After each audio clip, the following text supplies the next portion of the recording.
మార్చి ఈ రోజు ముందుకు తీసుకెళ్తాం. అదే విధంగా మిత్రుడు శ్రీధర్ బాబు గారు ఇక్కడనే ఉన్నారు. ఇవాళ గ్లోబల్ సమ్మిట్ పోయి నేను ప్రధానమంత్రి గారికి సోనియా గాంధీ గారికి ఆహ్వాన పత్రిక ఇచ్చిన. ఇది నేను చేస్తున్నది కాదు, మిత్రుడు శ్రీధర్ బాబు గారు చేస్తున్నారు. వారి నాయకత్వంలోనే భారత్ ఫ్యూచర్ సిటీలో ఈ రోజు తెలంగాణ విజన్ డాక్యుమెంట్ మనం తెస్తున్నామంటే పెద్దలు శ్రీధర్ బాబు గారు అండగా నిలబడి పరిశ్రమలను ఐటీ కానీ ఇండస్ట్రీస్లో పెట్టుబడులు తీసుకొచ్చి ఈ రోజు మన రాష్ట్రాన్ని అభివృద్ధి ప్రథమ వైపు నడిపించడానికి వారందరూ సహకరిస్తున్నారు. అందుకే మిత్రులారా, ఇంత ఆలస్యమైన మీతో కలవాలి, మీతో మాట్లాడాలి, ఆశీర్వదించిన మీతో మన సంతోషాన్ని పంచుకోవాలి. అదే విధంగా సర్పంచ్ ఎన్నికలు రాబోతున్నాయి. రాష్ట్రంలో 10 ఏళ్ళ ప్రభుత్వం ఉంటే ఎవరికి డబుల్ బెడ్రూమ్ ఇండ్లు రాలే. కానీ అదే మన ప్రభుత్వం 10 ఏళ్ళ 20 లక్షల ఇందిరమ్మ ఇండ్లు కట్టి చూపిస్తుంది.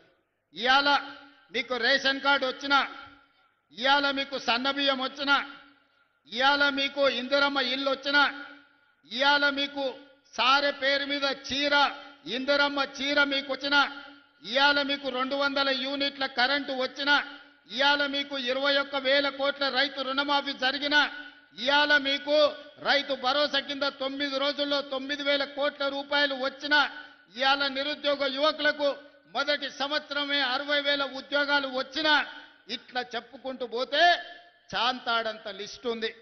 ఇవన్నీ ఎందుకు వచ్చినాయంటే ఒక మంచి ప్రభుత్వం ఈరోజు పాలనలో ఉంది. మంచి ప్రభుత్వం ఉంటే రాష్ట్రం ఎట్లా అభివృద్ధి చెందుతుందో, ఒక మంచి వ్యక్తి గ్రామ పంచాయతీ సర్పంచ్ ఉంటే ఆ గ్రామం అభివృద్ధి చెందుతుంది. రాష్ట్రం అభివృద్ధి చెందాలంటే మంత్రివర్గం బాగా ఉండాలి.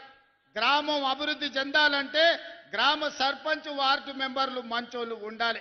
అంతే తప్ప మందు పోసిండను, క్వార్టర్ ఇచ్చిండను, ఫుల్లు తెచ్చిండను, ఏదన్నా మన చిన్న చిన్న తప్పులు చేస్తే మనం గ్రామాలు దెబ్బతింటాయి. మంచోళ్ళని ఎన్నుకోండి, మంత్రులతో కలిసి పనిచేసేటోళ్ళని ఎన్నుకోండి, ఏడైనా ఈ ప్రభుత్వంతో కలిసిమెలిసి ఉండేటోళ్ళని ఎన్నుకోండి. కాళ్ళల్లో కట్టెలు పెట్టేటోడు ఉంటే వానికి రాజకీయంగా పనికొస్తుందేమో కానీ మీ గ్రామ అభివృద్ధికి నిధులు రావు. అందుకే ఈడున్న యువమిత్రులను 10 ఏళ్ళు రాజకీయాలు పక్కన పెట్టండి, మన సమస్యలను పరిష్కరించుకుందాం. అందరు ఏకంగా నీ గ్రామాలలో వీలైనంత మేరకు ప్రజలను ఒప్పించే ఏకగ్రీవం చేసుకోండి. లేదా మంత్రులతోని ఎమ్మెల్యేలతోని కలిసి పనిచేసే సర్పంచులను గెలిపించుకోండి. అప్పుడు మన గ్రామాలకు నిధులు వస్తాయి. కేంద్రం నుంచి కొట్లాడైనా రాష్ట్ర ప్రభుత్వం నుంచి అత్యధికంగా నిధులు గ్రామాలకు విడుదల చేసే బాధ్యత నేను తీసుకుంటా. మరి మీరు మాత్రం మంచి వాళ్ళను, ప్రజలతో మంచిగా ఉండే వాళ్ళనే సర్పంచులుగా ఎన్నుకోండి. ఒకవేళ సర్పంచ్ కింద కిరికిరిగాడు వచ్చిందంటే మన కాలం 5 ఏళ్ళు చూస్తుంటేనే కళ్ళ ముందల కరిగిపోతుంది.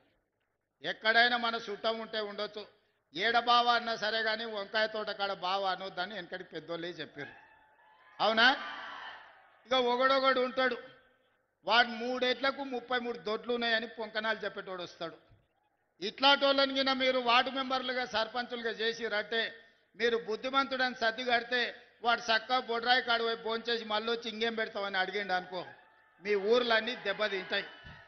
అందుకే బుద్ధి ఉన్నోని, మంచి ఆలోచన ఉన్నోని, గ్రామాన్ని అభివృద్ధి చేయాలన్న పట్టుదల ఉన్నోని, స్థానికంగా మంత్రులతోని కలిసి పనిచేసేటోళ్లను, మంత్రుల దగ్గర పోయి కూర్చొని నిధులు తెచ్చుకునేటోళ్ళను.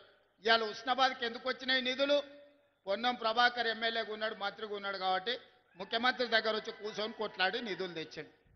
రేపైనా మీ గ్రామాలకు నిధులు రావాలంటే ఆ సర్పంచ్ ఎమ్మెల్యే దగ్గరనో మంత్రి దగ్గరనో కూర్చొని ఈ ప్రభుత్వంలో నిధులు తెచ్చుకోవాలి. మంచిగా అడిగితే నిధులు వస్తాయి, మాట్లాడితే నిధులు వస్తాయి, మన సమస్యలు చెప్పుకుంటే నిధులు వస్తాయి.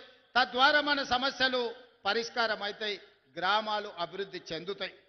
మేము ఎన్ని వైరుధ్యాలున్నా కేంద్రానికి ఇన్నిసార్లు పోయి రాష్ట్రానికి అవసరమైన నిధులు తీసుకొస్తున్నాం. అందుకే ఈ గ్రామ పంచాయతీ ఎన్నికలు మన గ్రామాలలో వెలుగులు నింపే ఎన్నికలు. మీరు మంచోళ్ళను చూసి ఎన్నుకోండి. మీ గ్రామాలకు నిధులు ఇచ్చే బాధ్యత, ఈ తెలంగాణ రాష్ట్రాన్ని అభివృద్ధి చేసే బాధ్యత ఈ ప్రభుత్వం తీసుకుంటుంది. ఇంత ఆలస్యమైన ఇన్ని వేల మంది ఉండి ఆశీర్వదించడానికి వచ్చినందుకు మీకందరికీ ధన్యవాదాలు, కృతజ్ఞతలు తెలియజేస్తూ సెలవు తీసుకుంటున్నా. ధన్యవాదాలు మిత్రులారా.